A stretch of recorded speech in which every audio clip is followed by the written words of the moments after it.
ఇంతకు మించి క్వాలిటీ మీకేం కావాలండి? జూమ్ వేసి చూసినా ఒక్క ప్రాబ్లం కూడా కనిపించదు. అసలు స్కిన్ టోన్ చూసారా? చాలా బాగుంటుంది. నన్ను నమ్మి కొనుక్కోండి. It's a good bye. Me family functions అన్ని ఇందులో షూట్ చేసుకోవచ్చు. నా మాట విని మీరు తీసుకోండి. సార్ కూడా ప్యాక్ చేయండి. మీకు ఓకే కదండి? కస్టమర్ ని హ్యాండిల్ చేసే పద్ధతి ఇది. ఎప్పుడు ఇవాళ అసిస్టెంట్ సేల్స్ మేనేజర్ పోస్ట్ కి ఇంటర్వ్యూస్ ఉన్నాయి కదా? అవును సార్, అది చాలా రెస్పాన్సిబుల్ పోస్ట్. అసలే మనం చాలా కొత్త ప్రొడక్ట్స్ లాంచ్ చేస్తున్నాం. కొంచెం క్యాపబుల్ అయిన పర్సన్ ఉండాలి సార్. మీరు ఇష్టం వచ్చినట్టు ఎవరిని సెలెక్ట్ చేయగండి. What is your post? Sales manager. What is my post? GM sir. So be in your limits.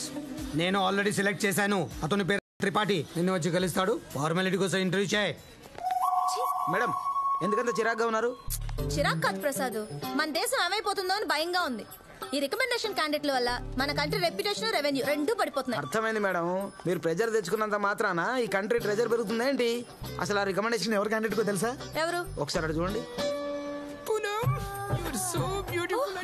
Poonam గారి కజిన్ అంట. ఇద్దో లింక్. దీని వల్ల ఏదో రోజు కంపెనీ డీలింగ్ అవడం ఖాయం. కర్మ కర్మ. నమస్కారం సార్. అదేంటి సార్, ఇంత పెద్ద బిజినెస్ మ్యాన్ అయి ఉండి కామన్ మ్యాన్ లో ఎలా వచ్చేసారు? ధర్మ గ్రూప్ చైర్మన్ మీరేం చెప్పినా మన షాప్ గుర్తుపట్టకూడదని ఇలా వచ్చా. ఎందుకని సార్? కొన్ని నిజాలు తెలుసుకోవాలి. ఏంటి సార్ అవి? మా మామయ్య బొక్క శివరాం మీద కొన్ని కంప్లైంట్స్ ఉన్నాయి. అవి ఏంటో చెక్ చెయ్యాలి. అండర్ కవర్ పోలీసు లాగా తమరు ఇప్పుడు అండర్ కవర్ బిజినెస్ మ్యాన్ అన్నమాట. I'll not tolerate such irresponsibility. Get lost. ఎవరా అమ్మాయి? నిప్పు కాచాయని సార్. Sorry madam. నిప్పు ఆమె ఇంటి పేరా? కాదు సార్, క్యారెక్టర్ పేరు. తప్పు జరిగితే చూస్తూ ఊరుకోదు, అందుకే అంతా నిప్పని పిలుస్తారు. ఇక నువ్వు వెళ్ళు. పని ఫినిష్ చేయి. Excuse me madam. yes. ఈ కంపెనీలో ఏదో ఉద్యోగం ఉందంటే ఆ రికమెండేషన్ క్యాండిడేట్ నువ్వేనా? అంటే తెలుసులేవయ్యా. రా, నాకు రికమెండేషన్ అంటేనే చెడ్డ చిరాకు. అసలు నీకు ఎంఆర్పి అంటే ఏంటో తెలుసా? తెలుసు మేడం. Maximum retail price. దానికంటే ఎక్కువ అమ్మితే క్రైమ్. ఓహో. అసలు నీలాంటి వల్లనయ్యా మన ఎకానమీ పడిపోతుంది. ఈ రోజు మన ఇండియన్ ఎకానమీ స్టేటస్ ఏంటో తెలుసా? తెలుసు మేడం. ఏం తెలుసు? మన కంట్రీ జీడిపి రేటు. జీడిపి అంటే? అంటే గ్రాస్ డొమెస్టిక్ ప్రోడక్ట్. ఏ కంట్రీ ఎకానమీనైనా దీంతోనే కొలుస్తారు. చా, ఇదొక్కటే బట్టి పెట్టి వచ్చేస్తే సరిపోదు. అన్ని డీటెయిల్డ్ గా చెప్పు. మన country GDP rate 7th in the world. GDP growth 7%. మన కంట్రీలో main industries software, petroleum products, chemicals, pharmaceuticals, agriculture, textiles, steel, transportation, leather, cement. ఇక మన merchandise exports $313.2 billion. Service exports $150.9 billion. మన దేశంలో లేబర్ ఫోర్సు 49% వ్యవసాయంలో, 20% ఇండస్ట్రీలో, 31% సర్వీస్ లో ఉంది. మన దేశంలో నిరుద్యోగం 3% అర్బన్ లో, 2% రూరల్ లో ఉంది. Total 10.8 million people are unemployed in our country. అందులో నేను కూడా ఒకటి అనుకోండి. మేడం, ఇంత తెలివైనోడివి ఇక్కడ జాబ్ కిందకు వచ్చావా? ఏదో పొట్టకుటి కోసం. నీలాంటోడికి ఎక్కడైనా జాబ్ వస్తుంది, తన్నుకుపోతారు. అంటే ఈ కంపెనీలో పని చేయాలన్నది నా సెంటిమెంట్. మా నాన్నగారి దగ్గర ఇలాంటి సెంటిమెంట్లు పెట్టుకున్నావు అనుకో, పనికి రాకుండా పోతావు.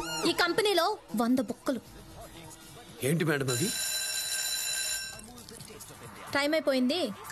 నా మాట విని నువ్వు వేరే జాబ్ ఎత్తుక్కో, లేకపోతే మన ఎకానమీ లాగే నువ్వు ఎదగలేవు. ఆ బొక్కలేంటో తెలుసుకున్న తర్వాతే డిసిషన్ తీసుకుంటే బాగుంటుందేమో. Good decision. బస్ స్టాప్ లో కలు. చూసావా, కూర్చోడానికి కూడా ప్లేస్ ఉండదు. డైలీ ఇదే పరిస్థితి మాకు. రోజంతా పనిచేసి సాయంత్రం కూడా నుంచునే ఇంటికి వెళ్ళాలంటే ఎంత చిరాగ్గా ఉంటుందో తెలుసా?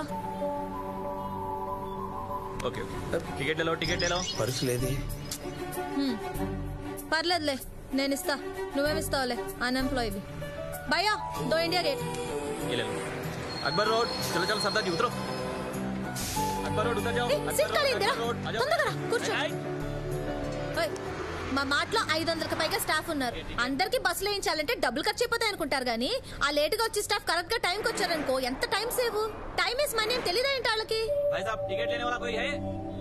పోనీ మీ జీఎం కి చెప్పొచ్చు కదా. ఎవడో ఆ బొక్క శివరాం గడా? పేస్ట్ ఫెలో. లేడీస్ కి టాయిలెట్స్ కట్టించరా అన్నాను, దానికి నా మీద పోబట్టేశాడు. ఇంక బస్సుల గురించి చెప్పాననుకో అంతే. ఏం చేస్తాం, శాలరీస్ కోసం సర్దుకుపోతున్నాం. పద పద, మనం దిగాల్సిన స్టాప్ వచ్చింది. పదా. స్మార్ట్ లో జాబ్ చేయాలన్న ఆలోచనే వదిలేసే. అంతగా నీకు జాబ్ అవసరం అయితే మా ఫ్రెండ్ పనిచేసే కంపెనీలో నేనే రికమెండ్ చేస్తా. ఓకే? ఓకే. ఇక్కడ గోల్గప్ప చాలా బాగుంటుంది. అలాగా ఒక్కసారి తిన్నామంటే మళ్ళీ మళ్ళీ తినాలనిపిస్తుంది. కిషన్ జీ దో గోల్గప్ప. మీరు రెగ్యులర్ గా ఎక్కడే తింటారనుకుంటా. గోల్గప్ప ఎలా ఉంది? బానే ఉంది. మా హైదరాబాద్ లో అయితే ఇంకా బాగుంటుంది. కాకపోతే అక్కడ పానీపూరి, ఇక్కడ గోల్గప్ప. హే, ఇదే మా బాబాయ్ ఇల్లు. ఇంతకీ ఏం డిసైడ్ అయ్యా? అది ఏంటి లేటు? ఎవరెత్తును? నా బాడీ గార్డ్. ఈ ఏరియాలో నన్ను చాలా మంది ఫ్లర్ట్ చేస్తున్నారు, అందుకే ఒక సెక్యూరిటీగా ఉంటుందని నేను తీసుకొచ్చాను. తెలియకుండానే వచ్చి.